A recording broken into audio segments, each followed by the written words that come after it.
Friday, and it is the 15th of August. I am reading The Comedians. It's a novel by Greene. It was published in 1966, and he's on a cargo ship, and he has met two other men. The story is told by Mr. Brown, and then he meets Mr. Jones, or Major Jones, he says, and the presidential candidate, Smith. "Come in," Mr. Jones said. I somehow couldn't bring myself to think of him as Major Jones. "Come in and take a snifter."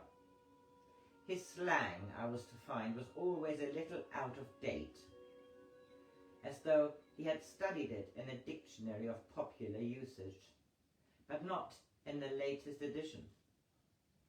"You must forgive me," Mr. Jones replied with courtesy, "but I don't touch alcohol."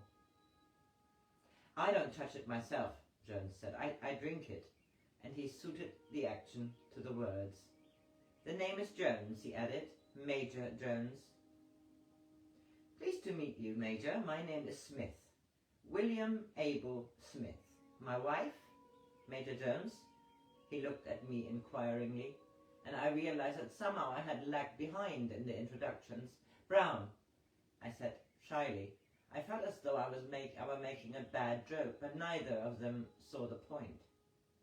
"Ring the bell again," Jones said. "There's a good chap."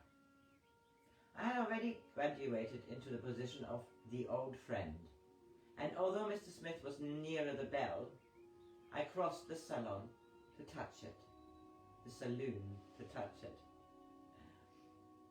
In any case, he was busy wrapping the travelling rug around his wife's knees, though the saloon was well enough warmed.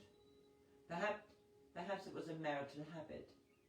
It was then, in reply to Jones' affirmation that there was nothing like a pink gin to keep away seasickness, Mr. Smith made a statement of faith. "I've never suffered from mal de mer. No, sir.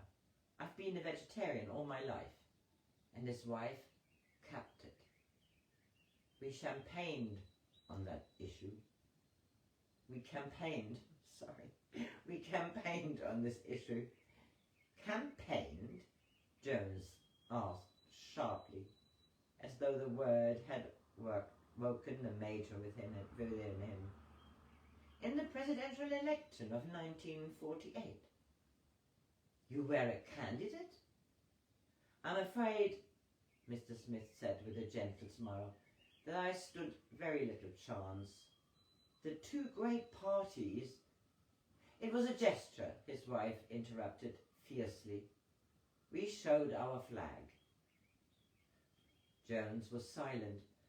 Perhaps he was impressed, or perhaps, like myself, he was trying to recall who the main contestant had been. Then he tried the phrase over on his tongue, as though he liked the taste of it. "Presidential candidate in 48. He added, "I'm very proud to meet you." "We had no organization," Mrs. Smith said. "We couldn't afford it, but all the same, we polled more than 10,000 votes. I never anticipated so much support," the presidential candidate said. "We were not at the bottom of this poll. There was a candidate, something to do with agriculture, dear?"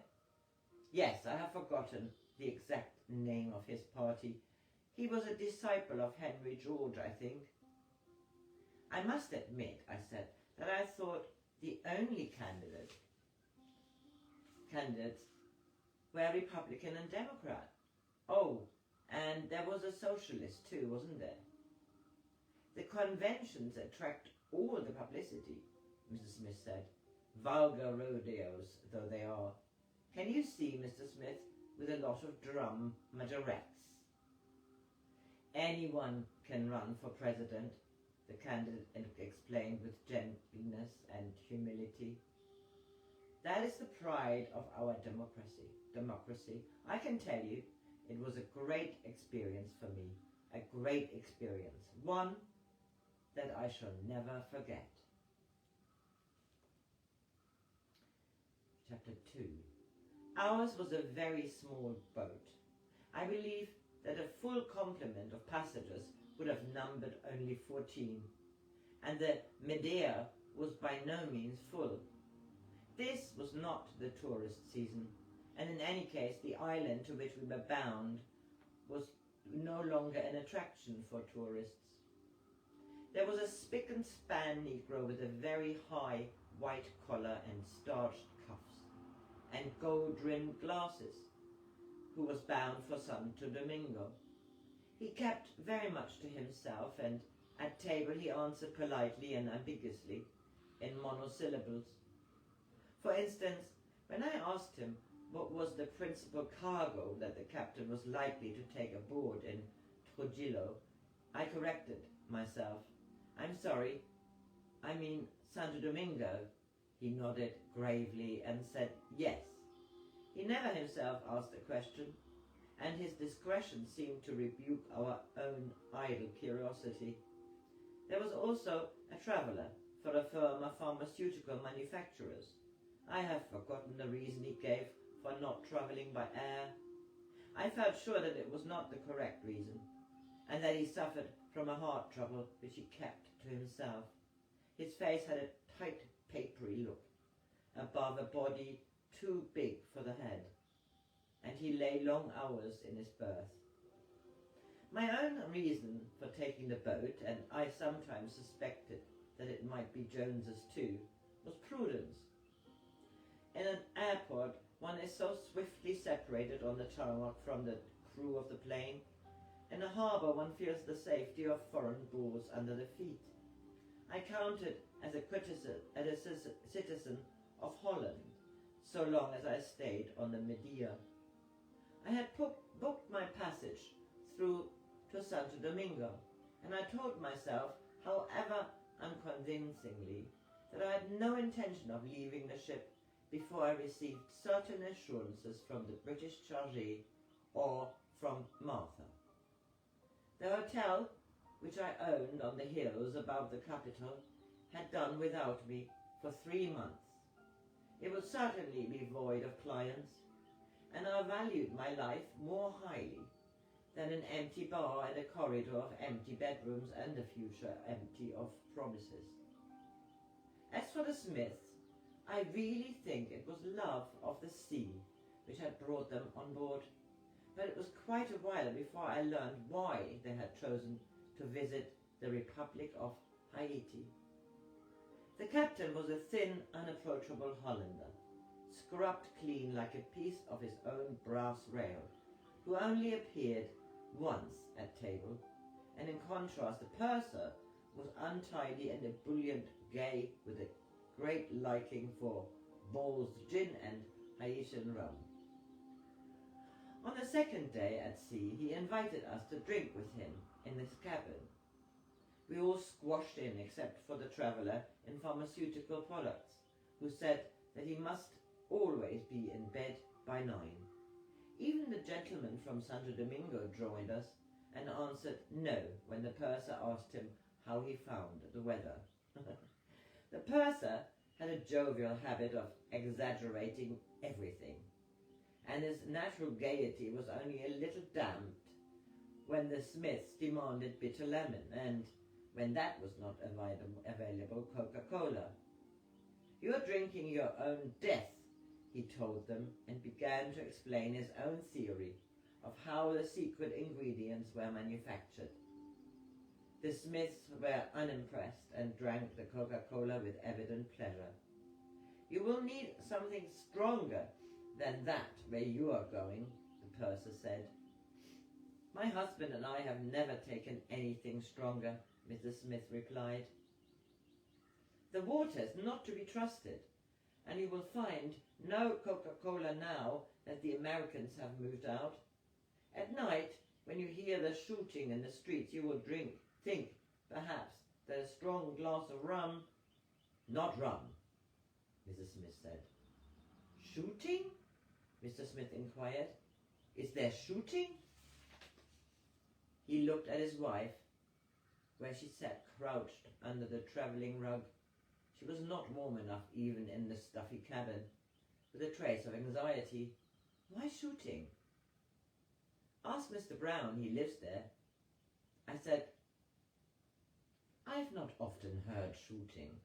They act more silently as a rule. Who are they? Mr. Smith asked. The Tonton Macoute. The purser broke in with wicked glee. The president's bogeymen. They wear dark glasses and they call on their victims after dark. Mrs. Smith laid his hand on his wife's knee. Mr. Smith laid his hand on his wife's knee. The gentleman is trying to scare us, my dear, he said. They told us nothing about this at the Tourist Bureau. He little knows, Mrs. Smith said, that we don't scare easily, and somehow I believed her. You understand what we're talking about, Mr. Fernandez? The purser called across the cabin in the high voice some people employ towards anyone of an alien race. Mr. Fernandez had the glazed look of a man approaching sleep. Yes, he said, but I think it had been an equal chance whether he replied yes or no. Jones, who had been sitting on the edge of the purser's bunk, nursing a glass of rum, spoke for the first time. Give me 50 commandos, he said, and I'd go through the country like a dose of salts. Where were you in the commandos? I asked, with some surprise. He said ambiguously, a different branch of the same outfit. The presidential candidate said, we have a personal introduction to the Minister for Social Welfare. Minister for what? The purser said, welfare? You won't find any welfare. You should see the rats. Big as terriers. I was told at the tourist office that there were some very good hotels. I own one, I said. I took out my pocketbook and showed him 3 postcards. Although printed in bright, vulgar colours, they had the dignity of history, for they were relics of an epoch over forever. On one, a blue, tired bathing pool was crowded with girls in bikinis. On the second, a drummer, famous throughout the Caribbean, was playing under the thatched roof of the Creole bar. And on the third, a general view of the hotel, there were gables and balconies and towers, the fantastic 19th century architecture of Port-au-Prince. They at least had not changed. We had thought of something a little quieter, Mr. Smith said. We are quieter now. It would certainly be pleasant, wouldn't it, dear, to be with a friend, if you have a room vacant with a bath or a shower. Every room has a bath. Don't be afraid of noise. The drummers fled to New York, and all the bikini girls stay in Miami now. You'll probably be the only guests I have. These 2 clients, it had occurred to me, might be worth a good deal more than the money they paid. A presidential candidate surely had status. He would be under the protection of his embassy, or what was left of it.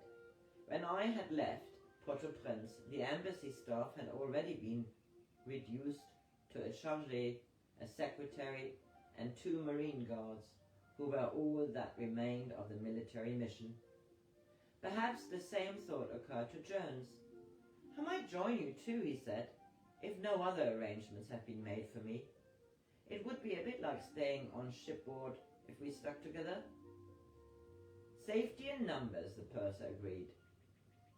With 3 guests, I shall be the most envied hotelier in Port-au-Prince.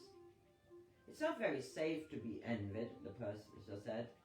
You would do much better, all 3 of you, if you continued with us.